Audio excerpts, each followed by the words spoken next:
દેશમાં સરકારી કર્મચારીઓ માટે ખૂબ જ અગત્યના સમાચાર। મહારાષ્ટ્ર પેન્શનની ગેરંટી લાગુ કરનાર પહેલું રાજ્ય બન્યું છે। કેબિનેટની મંજૂરી મળી ગઈ છે અને હવે તેના નિયમો પણ બનાવવામાં આવશે।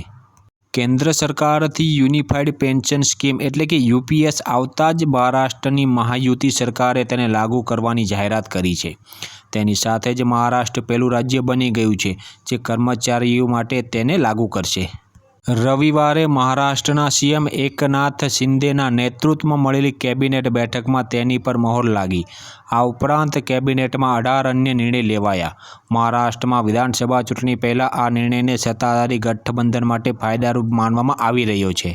આપણી આ યુટ્યુબ ચેનલમાં સ્પર્ધાત્મક પરીક્ષાલક્ષી, કાયદાકીય બાબતો, સરકારી ભરતીને લગતી અને સરકારી યોજનાઓને લગતી માહિતી મૂકવામાં આવે છે। તો જે મિત્રોએ હજુ સુધી ચેનલને સબસ્ક્રાઈબ ના કરી હોય તો ચેનલને સબસ્ક્રાઈબ કરી નાખજો, જેથી આવી જ ઉપયોગી માહિતી સૌથી પહેલાં આપને મળતી રહે।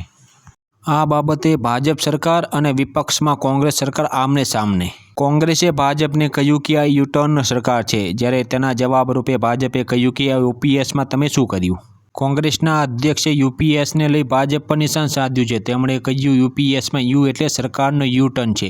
4 જૂન બાદ સરકારના અહંકાર પર જનશક્તિ હાવી છે। બીજી તરફ ભાજપના પ્રવક્તા રવિશંકર પ્રસાદે વળતો હુમલો કરતાં કહ્યું કે કોંગ્રેસે હિમાલય અને અન્ય રાજ્યોમાં જૂની પેન્શન યોજના એટલે કે ઓપીએસનો વાયદો કેમ લાગુ નથી કર્યો।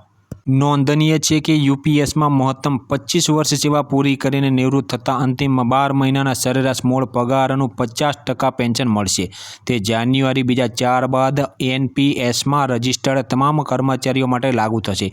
યોજના 1 એપ્રિલ બીજા 25થી લાગુ થશે। આ દરમિયાન ભારતીય મજદૂર સંઘ અને All India Railwaymen's Federation UPS લાગુ કરવાનું સ્વાગત કર્યું છે। નોંધનીય છે કે વડાપ્રધાન નરેન્દ્ર મોદીની અધ્યક્ષતામાં કેન્દ્ર સરકારે યુનિફાઈડ પેન્શન યોજનાને મંજૂરી આપી હતી। આ યોજના હેઠળ કોઈ સરકારી કર્મચારી 10 વર્ષ સુધી જ નોકરી કરે તો પણ તેને દર મહિને 10,000 સુધીનું પેન્શન મળે તેવી વ્યવસ્થા કરાઈ છે।